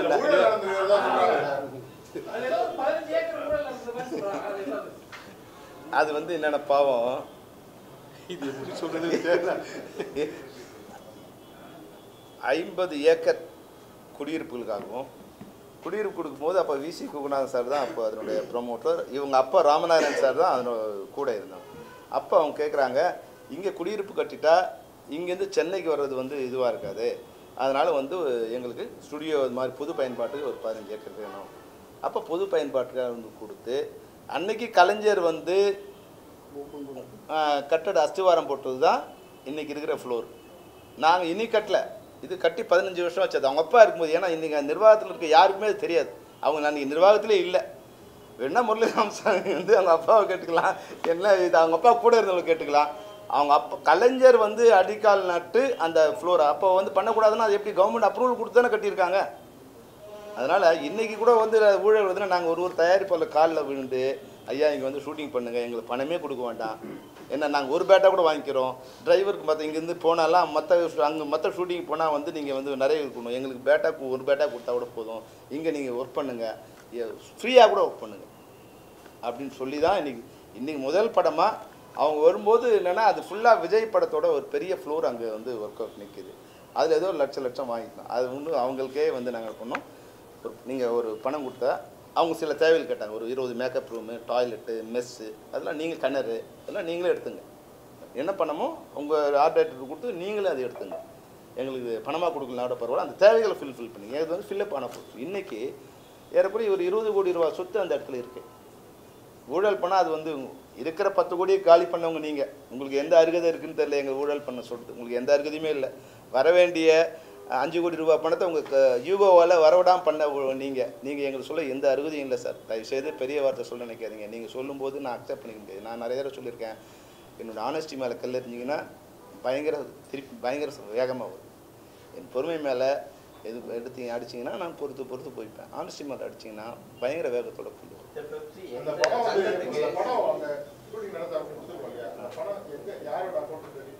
சார் பெப்சி அக்கௌண்ட் கிரெடிட் ஆகிட்டு எவ்வளோ அவங்களுக்கு வேணுமோ அதை பெப்சி ஆர்ட் டைரக்டருக்கு ரிவர்ஸ் பண்ணி இப்போது அது என்னென்ன தேவையோ அதை அவங்க பண்ணி கொடுத்துருங்க அப்படின்னு நான் கொடுத்தோம். அதனால் அது வந்து எவ்ரி மந்த் பெப்சியோட ஜென்ரல் போர்டில் அனௌன்ஸ் பண்ணி இவ்வளோ வந்திருக்கு, இது அவர் கொடுத்துருக்காங்க, இது ஒர்க் பண்ணியிருக்காங்க அப்படிங்கிற டீட்டெயில் எல்லாம் அக்கௌண்ட் தான். கேஷே யாரும் வாங்க முடியாது. வெளிப்படைத்தன்மையா இருக்க வேண்டிய சூழல் உருவாயிருக்கு. ஆமாம் சார். ஏன்னா நான் என்ன ஏன் கேட்குறேன்னா இது ஒரு பெரிய கொஞ்சம் முன்னாடி சொன்னீங்க நிறைய காம்ப்ரமைஸ் பண்ணியிருக்கோம், 16 மணி நேரம் வேலை செய்யணும். ஆமாம். நீங்கள் பல இடங்களில் தேவைகள் மீறி உங்களுக்கு நாங்கள் வேலை செஞ்சு கொடுத்துருக்கோம். ஆமாம். பல நேரங்கள் நீங்கள் சொன்ன பல ஷூட்டிங் நிறுத்திருக்கோம். இதெல்லாம் நீங்கள் செய்திருக்க தேவைகள். ஆமாம் நிச்சயமா. அதை இருக்கக்கூடிய சட்டங்களையும் விதிமுறைகளையும் தளர்வு செய்து கொண்டு தான் பெப்சி இதெல்லாம் செஞ்சு. ஆமாம். அதை செஞ்சு கொடுத்ததுனால தான் இந்த நன்மையில் இருக்கீங்க. இருக்கலாம். எதிர்காலத்தில் இல்லை அது மாதிரியான பிரச்சனைகளை வெளிப்படையா இல்லை இப்போ சொல்லணும் அப்படின்னு நினைக்கிறேன். நிச்சயமா சார். இப்போ நிச்சயமா 16 மணி நேரம் வேலைங்கிறது நான் கொண்டு வந்ததில்லை, அது சினிமா இருந்ததில் இருந்துட்டு அவர் சொன்னதால் சாப்பாடு நாங்கள் போடுறோம், வண்டி நாங்கள் கொடுக்குறோம். அப்படி இவங்க வந்தவர் வண்டி கொடுத்துருந்தா பரவாயில்ல, இவங்க வந்தவர் சாப்பாடு கொடுத்துருந்தா பரவாயில்ல. அது 100 வருஷமாக அப்படி தான் இருக்குது.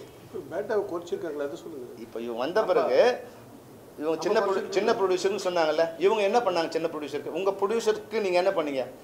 இன்றைக்கி 180 படம் ப்ரொடியூசர்ஸ் சின்ன ப்ரொடியூசர் படம் எடுக்கிறாங்க. அந்த ப்ரொடியூசர்ஸுக்கு இவங்க 6 கோடி ரூபாய் கீழே படம் எடுக்கிற தயாரிப்பாளருக்கு பல்வேறு விதமான சலுகைகள் நான் கொடுத்துருக்கோம். அந்த ப்ரொடியூசருக்கு சொல்லி அதை வாங்கி கூட உங்களுக்கு அந்த வார்த்தை சொன்னால் கோவப்படுவாங்க. அதில் வந்து இது வரைக்கும் வாங்கினது 40 படம் தான் வாங்கியிருக்காங்க. 180 படம் போன வருஷம் தயாரித்ததில் 40 படத்துக்கு தான் சின்ன தயாரிப்பாளர் வந்து அந்த சலுகை அடைஞ்சிருக்காங்க. மீதி 140 தயாரிப்பாளர்களுக்கு அந்த சின்ன படத்தோட பலனே போய் சேரலை. இதுதான் நீங்கள் பண்ணுற லட்சணம். நீங்கள் வந்து எங்களை குறை சொல்கிறீங்க. ஊழல்னு வந்து முரளி சார் நீங்கள் ஊழல் சொன்னீங்கன்னா, ராதாகிருஷ்ணன் சார் நீங்கள் ஊழல் சொன்னீங்கன்னா அடுத்த நிமிஷம் இங்கேருந்து நாங்கள் வெளியே போயிடுவோம். தயாரிப்பாளர் சங்கம் நிறைய இருக்குது, 2-3 வந்துருச்சு. பாஸ்ராஜா சார், டிஆர்லாம் இருக்குது. இப்போ பெப்சி யாருக்கு சப்போர்ட் பண்ணுவோம்? நாங்கள் எல்லா தயாரிப்பும் வேலை செய்வோம் சார். ஏன்னா இங்கே இன்னொரு சங்கமும் இருக்குது, சிறுபட தயாரிப்பாளர் சங்கமும் வந்துருக்கு. நாங்கள் எது ஒன்றாலும் பண்ணிக்கிட்டோம். நாங்கள் எல்லாருக்கும் ஒர்க் பண்ணுவோம். எங்களுக்கு போட்டியாக எங்களை அழிக்க நினைக்கிற, எங்களுக்கு வாழ்வாதாரத்தை பாதிக்கிற நினைக்கிற யாரோடும் நாங்கள் ஒர்க் பண்ண மாட்டோம். அவ்வளோதான்.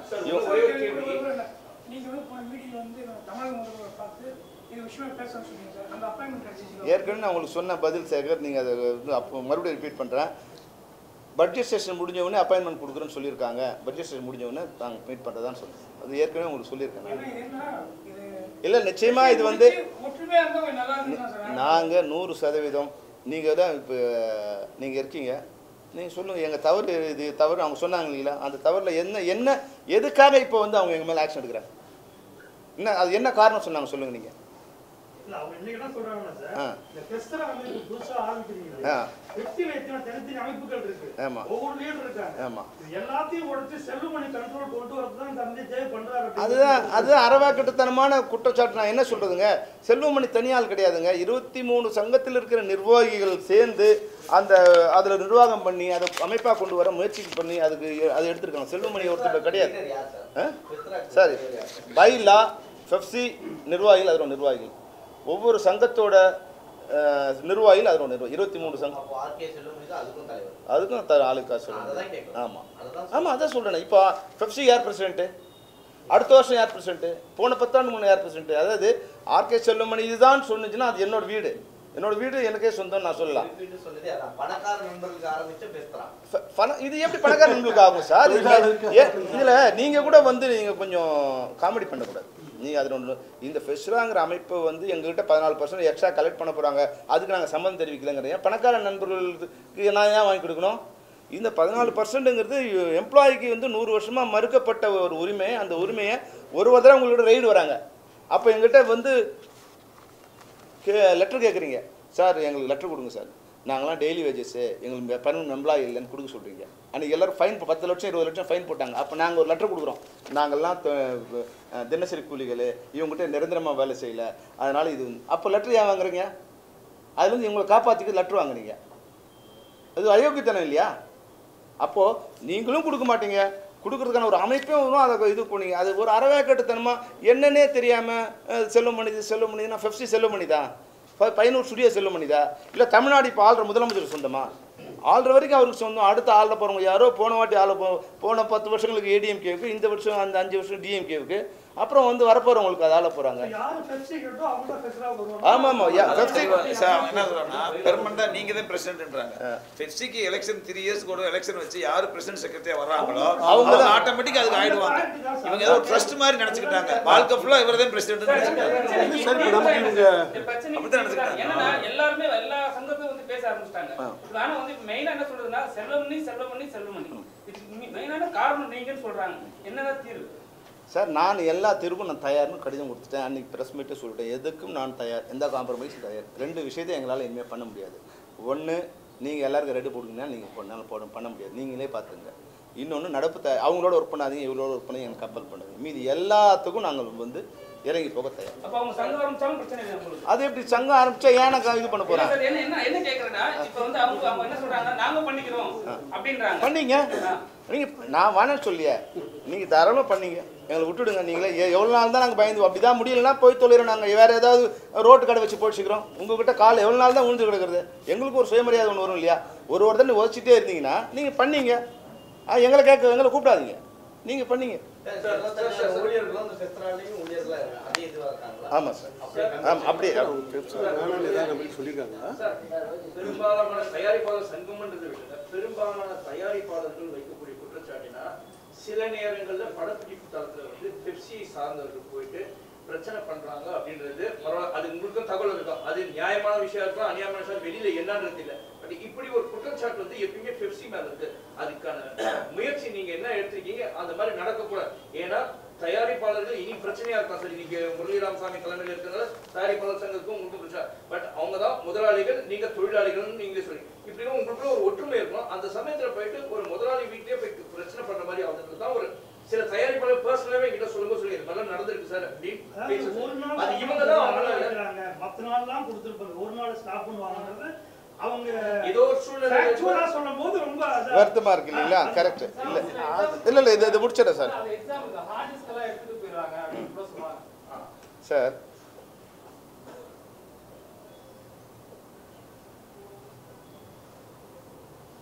முதல்ல ஏன் ஒரு தொழிலாளி உங்ககிட்ட வரான்? இது 10 வருடத்துக்கு முன்னாடி இருந்த ஒரு நிலைமை சார். அவங்க வேலை செஞ்ச சம்பளம் 3 நாள், 4 நாள், 5 நாள், 1 மாதம், 2 மாதம், 6 மாதம் வரைக்கும். இன்னைக்கு கதிரேசன் சாரே எவ்வளோ நாள் பொறுத்து கொடுத்தான்னு கேளுங்க. 1 வருஷம் ஆச்சு. இன்னும் வந்து 2 வருஷமாக இன்னும் அவங்க வந்து வாடகை கொடுக்காம இருக்காரு. அப்போது ஒரு ஃப்ரஸ்ட்ரேஷன் வரும் அவங்களுக்கு. இப்போது ஏன் உங்கள்கிட்ட தகராறு பண்ணுறதா எங்கள் வேலை? ஏன் தகராறு பண்ணுறாங்க? அவங்க சம்பளம் வந்து எவ்வளோ சம்பளம்? அது மாதிரி வர்றவங்க அடிப்படை ஊழியராக இருப்பாங்க. லைட்மேனாவோ, டிரைவராகவோ, சாப்பாடு போடுறவங்களோ, கழுவுறவங்களோ, கார்பெண்டராகவோ இருப்பாங்க. அவங்க 1000 ரூபா சம்பளத்துக்கு உங்கள்கிட்ட 10 நாள் வந்தாங்கன்னா அதுக்கு 500 ரூபா பஸ்ஸுக்கு போயிடுச்சா? அப்போ அதை நீங்கள் கொடுக்காம அவனை வந்து சார் பசியில் ஒருத்தவங்ககிட்ட இப்போ நீதி நியாயம் பேச முடியாது சார். நீங்கள் எல்லாம் வசதியாக வந்து எங்கேயோ வட்டிக்கு வாங்கியோ இல்லை கடன் வாங்கியோ நம்ம சாப்பிட்டு உட்காந்துருக்கோம். பசியில் இருக்கிற ஒரு தொழிலாளியை போயிட்டு நீங்கள் வந்து இது கோபமாக பேசுகிறேன்னா அவன் பசி என்ன பண்ணுவான்? அவனுக்கு உரிய ஊதியத்தை கொடுத்தா அவன் முறை இல்லாமல் எங்கள் இடத்துல வந்து ஒரு தகராறு பண்ணான்னு சொல்லுவான். இது கூட 10 வருஷத்துக்கு முன்னாடி சார். இப்போ கிடையாது. இப்போ நாங்கள் வந்த பிறகு ஒரு ஸ்ட்ரிக்ட் கண்டிஷன் சொல்லிட்டோம், ஸ்பாட்டுக்கு யாரும் போகக்கூடாது, எந்த பிரச்சனையாக இருந்தாலும் ஷூட்டிங் நிறுத்தக்கூடாது. நீங்கள் பெப்சிக்கு இன்ஃபார்ம் பண்ணணும், பெப்சிக்கு தான் இன்ஃபார்ம் பண்ணணும். இன்ஃபார்ம் பண்ணி அதை நாங்கள் பேச்சு உங்கள் சம்பளத்தை நாங்கள் வாங்கி தரோம். நீங்கள் எந்த ஷூட்டிங் ஸ்பாட்டு போகக்கூடாது. இது 5 வருஷம் ஆச்சு. இது பழைய கதை. இது வந்து இது சொல்லிகிட்டே இருப்பாங்க. சில இடங்களில் என்னென்னா சில ப்ரொடியூசர்ஸ் எதுலேயுமே அமைப்பில் இருக்க மாட்டாங்க, அவங்களை நீங்கள் தேடியே கண்டுபிடிக்க முடியாது. இப்போது ஒரு ஆஃபீஸ் இருந்து அதை வந்து முகவரி இருந்த தயாரிப்பாளர் இருந்த காலம் போயிட்டு ஒரு ஆன்லைனில் உட்காந்துக்கிட்டோ இல்லை வந்து ஒரு ஹோட்டலில் ரூம் போட்டு இருக்கும்போது அவங்க எல்லாம் படம் முடிச்சு எஸ்கேப் ஆயிடுறாங்க. அப்போ அவங்களை எங்கேயாவது ஒரு இடத்துல பிடிக்கும்போது மறுபடியும் அவங்களுக்கு பிடிக்க முடியாத ஒரு சூழ்நிலை வருது. அந்த நேரங்களில் அது மாதிரி இடங்களில் இது மாதிரி ஏதோ ரப்சர் நடந்திருக்கலாம். 99% நியாயமான தயாரிப்பாளர் இல்லை, ஜெனுவனாக ரொட்டீனில் படம் பண்ணுற தயாரிப்பு நிறைய பேரோட செக் எங்ககிட்ட இருக்குது. பல கோடி ரூபாய் செக் எங்களுக்கு இருக்குது. எல்லாருக்குமே நாங்கள் சண்டை போடலையே. அவங்க இருக்கவங்க வேணா நான் பேர் சொல்லக்கூடாதுன்னு நினைக்கிறேன், பேர் சொல்லக்கூடாதுன்னு நினைக்கிறேன். அதனால நாங்கள் அட்ஜஸ்ட் பண்ணி போகிறோம், ஒரு அளவுக்கு தான் பண்ண முடியும். இப்போ அது வந்து சங்கம், இது தனிப்பட்ட பேர் சொல்லணும். இப்போ யாரெல்லாம் கொடுக்கல, அது மேடையில் இருக்கும், யாரெல்லாம் எங்களுக்கு பாக்கி இருக்குது, எவ்வளோ நாளாக பாக்கி இருக்குது அப்படின்னு சொல்கிறது தனிப்பட்டது. அது வந்து சரியாக இருக்காது. சங்கங்கிறது நீங்கள் அது நான் வந்து நீங்கள் கடிதம் கொடுத்துருக்கீங்க, இந்த படத்துக்கு ஒத்துழைப்பு கொடுக்கக்கூடாது கடிதம் கொடுத்துருக்கீங்க, புரியுதுங்களா? அப்போது நடிகர் சங்கத்துக்கு உங்களுக்கு பிரச்சனை, ஏன் எங்களுக்கு கடிதம் அனுப்புறீங்க? நம்ம சிம்பு மேதும் விஷால் மேதும் ஒரு 2 இது ஒத்துழைக்கக்கூடாது, ஏன் எங்களுக்கு கடிதம் கொடுக்குறீங்க? உங்கள் பிரச்சனை நடிகர் சங்கம் தான் அனுப்பணும். அப்போது நீங்கள் சொல்கிறத கேட்கும்போது நான் உங்களுக்கு கடிதம் கொடுப்பீங்க, எங்களால் கேட்க முடியாதுன்னா நீங்கள் ஏன்னு கேட்பீங்க. அதனால தான் நாங்கள் யாரோ நீங்களே பார்த்துங்க நாங்கள் தலையில்லை. அவங்க ஒரு எம்ப்ளாயி சங்கம் உருவாக்குறாங்க. ஆமாம், அது செயல்பாட்டுக்கு வந்ததுன்னா இப்போ நீங்கள் தொழிலாளர்களுக்காக முயற்சி பண்ணுங்க. ஆமாம், அப்போ அந்த மோதல் வந்ததுன்னா அது இன்னும் பலவீனமாகாதா? ஆமாம் சார். அது தயாரிப்பாளரே காப்பாற்ற முடியும், தொழிலாளர் அழிக்கிறதுக்கு. இப்போ தான் கெட்டதும் இல்லாமல் அடுத்தவனு சேர்த்து கெடுக்கணுங்கிற முயற்சி இது. தயாரிப்பாளர்களை காப்பாற்ற முடியாது, நீங்கள் தொழிலாளர்கள் அழிக்கிறதுக்கான முயற்சி இது. அவ்வளோ. உங்களோட கோரிக்கை என்னது? தூரம் நீங்கள் கேட்டீங்கல்ல, இப்போ எங்க சொல்லுங்கள், நீங்களே போய் கேளுங்க சார். உங்கள் என்ன பண்ணால் நீங்கள் இது என்ன சார்? சார் நாங்கள் தான் வந்து அது நிறுத்தணுங்கிறனால வெளியே வரணுங்க. நாங்களா இல்ல அவங்க என்ன என்கிட்ட இல்ல அங்க பேசும்போது சார் இது அக்ரிமெண்ட் சைன் பண்ண வேணாம்னு சொன்னோம். பட் மீடியம் வந்து அக்ரிமெண்ட் சைன் பண்ணாங்க, அதுதான் எங்களுக்கு உடன்பாடு இல்லை. பேசுறது என்னன்னாலும் பேசிக்கலாம், ஏன் அக்ரிமெண்ட் சைன் பண்ணாங்கன்ற மாதிரி பேச்சு. சார் நீங்கள் அனௌன்ஸ் பண்ணுவோன்னு சொல்லி 6 மாதம் ஆச்சு. நாங்கள் உங்களுக்கு 3 கடிதம் கொடுப்போம் சார், அந்த அக்ரிமெண்ட் சைன் பண்ணலாம் உங்கள் தலைமையிலே அவங்க சைன் பண்ண தயாராக இருக்காங்க, கொடுத்தோம். நீங்கள் 1 மாதம் பதில் சொல்லல சார், நீங்கள் அவங்களுக்கு சேர்ந்தா சைன் பண்ணுங்கள், தயாராக இல்லை. அப்புறம் நாங்கள் சொல்கிறோம் சார், நீங்கள் பண்ணாலும் மார்ச் 31 முடிஞ்சிடுச்சு. இப்போ சம்பள பேச்சுவாரி முடிச்சு இப்போ எங்கள் உறுப்பினர் கேட்குறாங்க புதிய ஊதியம் வாங்கணும். இப்போ இவங்க சும்மா இருந்தாங்கன்னா நாங்கள் நினச்சோமா அடுத்த மாதம் 30% ஏற்றிட்டு போயிட்டே இருக்கலாம். இவங்கள இது பண்ண நினச்சா தூண்டி விடணும், தொழிலாளர் தூண்டி விடணும்னு நினச்சின்னா 31 மார்ச்சோடு முடிஞ்சிடுச்சு. சம்பள பேச்சுவார்த்தை 3 வருஷம் முடிஞ்சிடுச்சு. நீ கொடுக்குறியா இல்லை நாங்கள் ஏற்றிக்கிட்டோம், முன்னாடி அவங்க பண்ண மாதிரி 30% 45% ஏற்றிட்டு போயினே இருக்கலாம், நீ கொடுத்து தான் ஆகணும்.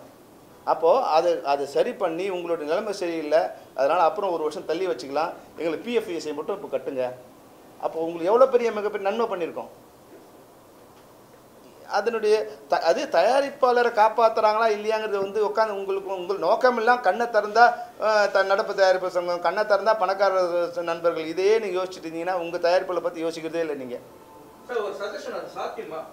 தமிழக அரசு தொடர்பு கொண்டு தொழிலாளர் துறை அமைச்சர் நிச்சயமா அதுக்கப்புறமா வந்து செய்தித்துறை அமைச்சர் இவங்களை பேசி உங்க 3 சங்கங்களும் பெப்சி, தயாரிப்பாளர் சங்கம், நடப்பு தயாரிப்பாளர் மீடியேட் பண்ணி உங்களுக்குள்ள ஒரு இது கொண்டாடுறதுக்கான வாய்ப்பு இருக்கா? நிச்சயமா நாங்க அதுக்கான முயற்சி என்ன பண்ணலாம்? இதெல்லாம் பாதிக்கப்படுறது பல தயாரிப்பாளர்களும் பல ஊழியர்களும் தான். நிச்சயமா இது தொழிலாளரும் பாதிக்கப்படுவாங்க.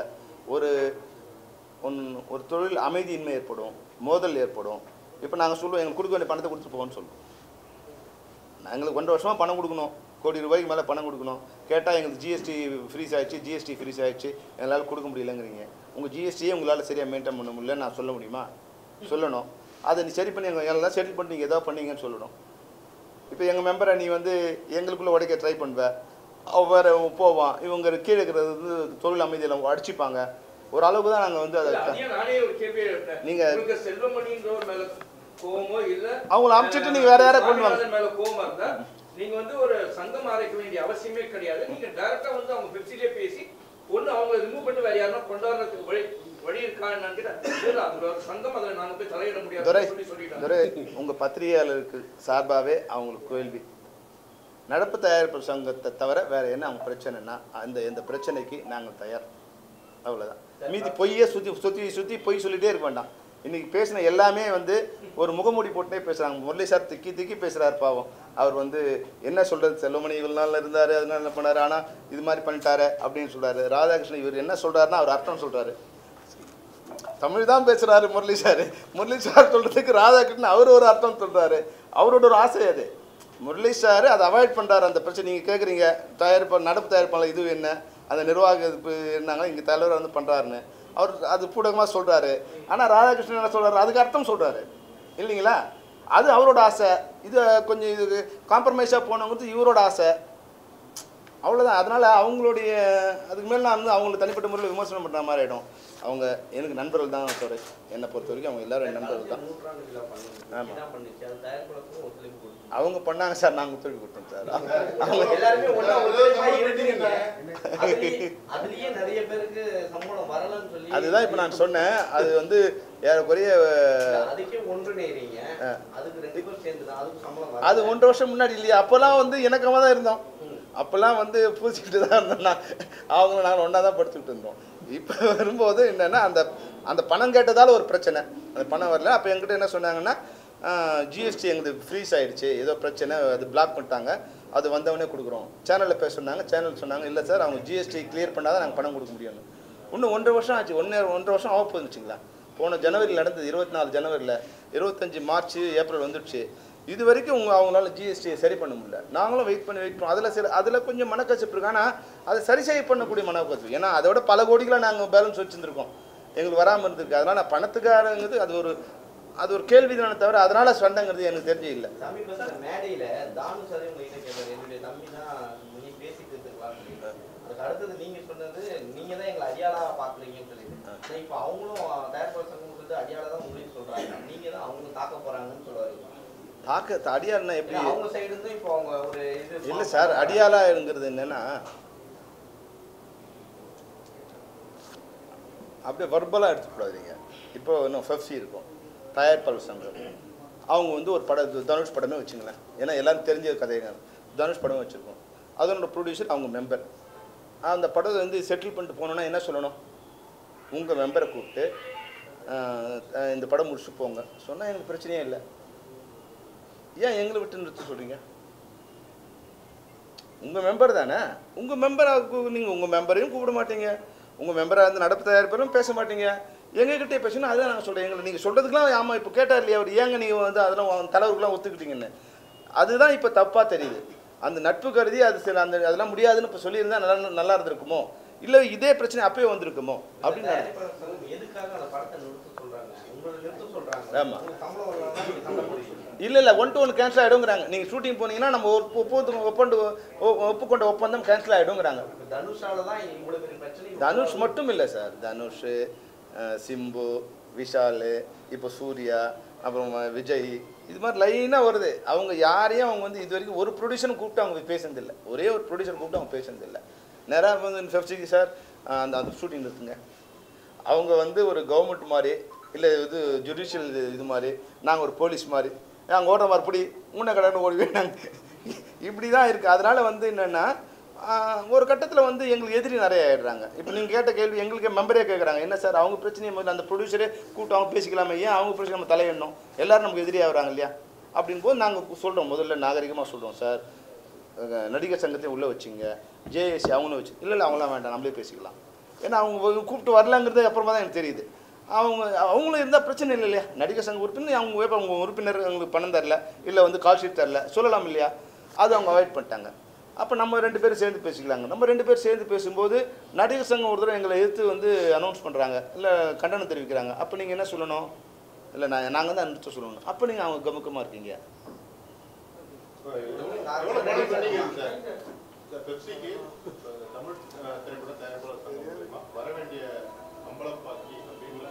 இருக்கு நிச்சயமாக கேட்போம். பல கோடி இருக்கும் சார். ஒரு குறிப்பிட்டு சொல்ல முடியாது. இதுதான் சார் பிரச்சனை. சொல்ல மாட்டேங்க. அவங்க எல்லாத்தையும் சொல்றாங்க. ஏன்னா தனுஷ் விஜய் இல்ல இல்ல அவங்க இல்லைன்னு சொல்லும்போது நாங்க இப்போ நடுவுல ஒரு இடத்துல தயங்குனீங்க. ஆமா இது வந்து இது டாக்ஸ் வந்து கேட்பாங்க. அப்ப வந்து ஆமா. ஒரு இடத்துல ஆமா கோவம் வருது. செல்வமணியின் அந்த தயக்கம் தான் இந்த சூழ்நிலைக்கு. இல்ல இல்ல கோவத்துல நான் வார்த்தையை விட்டுறக்கூடாது இல்லையா? ஏன்னா என்னோட நண்பர்களா இருந்தவங்க உங்களுக்கு ஒன்றா நீங்கள் வந்து ஹாட்லைன் நியூஸ் போடுவீங்க, நல்ல டேக் லைன் போடுவீங்க, அதனால பாதிக்கப்படுறது என்னோட கோவத்தால் என்னோட மெம்பர் தான் பாதிக்கப்படுவாங்க. என்னோட இல்லை இல்லை அந்த எனக்கு அதை மீறி வரும்போது ஒரு பொய் சொல்லும்போது ஒரு இப்போது ஒரு உண்மையை பேசுகிறவங்ககிட்ட நம்ம விவாதம் பண்ணலாம். பொய் தான் பேசுவோங்கிறவங்ககிட்ட நான் என்ன பேசுறதுன்னு எனக்கு ரொம்ப கூச்சமாக இருக்குது. என்ன இவ்வளோ பொய் பேசுகிறாங்களேன்னு எனக்கு வந்து வேதனையாக இருக்குது. இப்போது முரளி சார் சொல்கிறாரு ஜிஎஸ்டி கேட்குறாங்க, அதனால வந்து எங்கள் ப்ரொடியூசர்லாம் பாதிக்கப்படுவாங்க, அதனால் இது பண்ணும். ராதாகிருஷ்ணன் சொல்கிறாரு நாங்கள் உறுப்பினர் நன்மைக்காக நாங்கள் இவ்வளோ பண்ணியிருக்கோன்னு. இஎஸ்ஐ கட்டுறதுக்கே உங்களுக்கு மனசு இல்லை, அப்புறம் நீங்கள் என்ன நன்மை பண்ண போகிறப்பீங்க? எங்களுக்கு கொடுக்க வேண்டிய சம்பளத்தை கொடுத்தா போதும், எங்களுக்கு பிரச்சனையே இல்லை சார். இது ஒரு ஒரு வீட்டுக்குள்ளே பிரச்சனை வரும்போது அப்பா அம்மா கூப்பிட்டு அது என்ன பிரச்சனை கேட்கணும். அது மாதிரி இந்த எங்களுக்கு இப்போ இது வந்து ஒரு யாரோ ஆமாம் நிச்சயமாக அது வந்து இப்போ அவங்க பார்வைக்கு இது போகுது. ஏன்னா பட்ஜெட் செஷன் நடக்கிறதால மொத்த கான்சன்ட்ரேஷன் அங்கே இருக்கிறதால இப்போ இது ஒரு பிரச்சனையாக வெளியே வராதில்ல. முன்னாடியாக இருந்தால் எந்நேரம் அடி மாதிரி ஆயிருந்திருக்கும். அது நாங்கள் அப்படியே ஸ்மூத் பண்ணி எல்லாரையும் கண்ட்ரோல் பண்ணி வச்சுருக்கோம். அது நிலைமை போகக்கூடாதுன்னு நினைக்கிறோம். அப்போது வந்து நாங்கள் இப்போ என்ன பண்ணுவோம், அது மாதிரி பண்ணுறதா எங்கள் செட்டில்மெண்ட் போங்கன்னு சொல்லுவோம். எங்க செட்டில் பண்ணுங்க, அதில் பிரச்சனைகள் வரலாம். அன்னைக்கு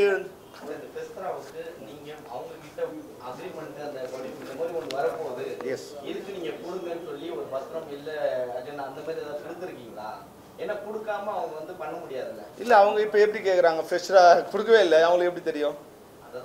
அதுதான் அதுதான்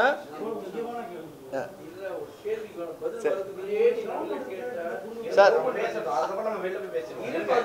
இல்ல இல்லைங்க, இப்போ ஒரு குடும்பத்தில் பிரச்சனை வரும்போது, தொழில் அமைதியின் வரும்போது, ஒரு லா அண்ட் ஆர்டர் ப்ராப்ளம் வரக்கூடிய வாய்ப்பு இருக்கும்போது அரசு வந்து இதில் தலையிடும், நிச்சயமாக தலையிடும். அதுக்கு முன்னாடி நாங்களே வந்து அந்த எங்கள் தரப்பில் அரசுக்கு வந்து ஒரு வேண்டுகோள் கொடுத்துருக்கோம். இப்போ இது வந்து இதுவே நாங்களே முடிக்கலாம்னு நினச்சோம். இப்போ முடியாதுங்கிற சூழ்நிலை வந்துச்சு. இப்போ நிச்சயமாக நாங்கள் ஒரு அவசர வேண்டுகோள் கொடுப்போம். இது மாதிரி வந்து ஒரு தொழில் அமைதி இல்லாமல் இருக்கும், ஒரு வந்து சட்ட ஒழுங்கு கட்டக்கூடிய வாய்ப்பு இருக்குது, நீங்கள் தலையிட்டு வந்து ஒரு இது ஒரு சுமூக பிரச்சனை ஏற்படுத்தணும்னு சொல்லுவோம். நிச்சயமாக நம்ம கேட்போம். அரசுக்கு நிச்சயமாக எங்களோட வேண்டுகோள். ஏன்னா அது இப்படி இப்போ இதுவாச்சுன்னா பாதிக்கப்படும் போது அது நிச்சயம் பிரச்சனை ஏற்படும். அன்னைக்கு பெப்சி படைப்பு வரும்போது இது மாதிரி தான் வந்தது பிரச்சனை. ஆமாம், அதனால் வந்து நிச்சயமாக இப்போ ஏன்னா நாங்கள் மற்ற நண்பர்கள் மூலம், மற்ற தயாரிப்பாளர்கள் மூலம், நடப்பு தயாரிப்பு மூலம், அப்போ அவங்கள கூட வந்து சொன்ன நீங்கள் வந்து அவங்கக்கிட்ட ரெக்வஸ்ட் பண்ணி சண்டை வேணான்னு போயிடுங்க, நாங்களும் சண்டை வேணான்னு போயிடுறோம், அதுக்கு ஒத்து வந்தால் பரவாயில்ல அப்படின்னா அதுக்கு அவங்க ஒத்து வந்தாங்களா இல்லையான்னு தெரில. இப்போ இல்லைன்னு முடிவு எடுத்துட்ட பிறகு இப்போ நிச்சயமாக நாங்கள் அரசுக்கு வந்து எங்களோட வேண்டுகோள். சார் இப்போது ஒரே கடைசியாக என்னென்னா, அவர் வந்து ஒன்று சொன்னார், நீங்கள் அறிக்கை விட்டுருக்கால் வேலை நிறுத்தம், இன்னும் ஒரு மெம்பருக்கு வந்து எப்படி தயார்பாளர் லெட்டர் வாங்கலான்னு. நீங்கள் நாங்கள் வேணான்னு முடிவு பண்ணிட்டீங்க, அப்போது மறுபடியும் எப்படி எங்களை வேலை செய்ய சொல்கிறீங்க? பெப்சி வேணான்னு முடிவு பண்ணிட்டீங்க, மறுபடியும் எப்படி பெப்சி வேலை செய்ய சொல்லுவீங்க? இல்லையா? நாங்கள் யார் வேணான்னு முடிவு பண்ணல. இப்போ உங்கள் சங்கம் எங்களை வேணாச்சும், உங்கள் சங்கத்தில் உறுப்பினராக இருந்தால் நீங்கள் வந்து எங்கிட்ட ஒரு ரெக்வஸ்ட் கொடுங்க, சார் இப்போ படம் நடக்குது, எங்களுக்கு வந்து நாங்கள் பெப்சியோட வேலை செய்ய விருப்பப்படுறோம், உங்களுடைய நடைமுறையில் உள்ள அனைத்து விதிகளுக்கு ஏற்ப உங்களுடைய ஊதியத்தை வழங்க உறுதி செய்கிறோம்னா நாங்கள் நிச்சயமாக அவங்க வேலை ஒர்க்கை நிறுத்த மாட்டோம். அது போகும். இவங்க 7ஆம் தேதி வரைக்கும் நாங்கள் இப்போவும் நாங்கள் வந்து இது நடக்கக்கூடாதுன்னு நினைக்கிறோம். 7ஆம் தேதி வரைக்கும் பொறுமை காப்போம். 7ஆம் தேதிக்கு பிறகு 8ஆம் தேதி முதல் 7ஆம் தேதி ஒரு அப்ளிகேஷன் கொடுத்து அவங்க ஆரம்பித்தாங்கன்னா 8ஆம் தேதி முதல் தமிழ் திரைப்பட தயாரிப்பாளர் சங்கத்தோடு நாங்கள் இணைந்து பயணிக்க மாட்டோம், அவர்களுக்கு தொழில்நுட்பம் வழங்க மாட்டோம்.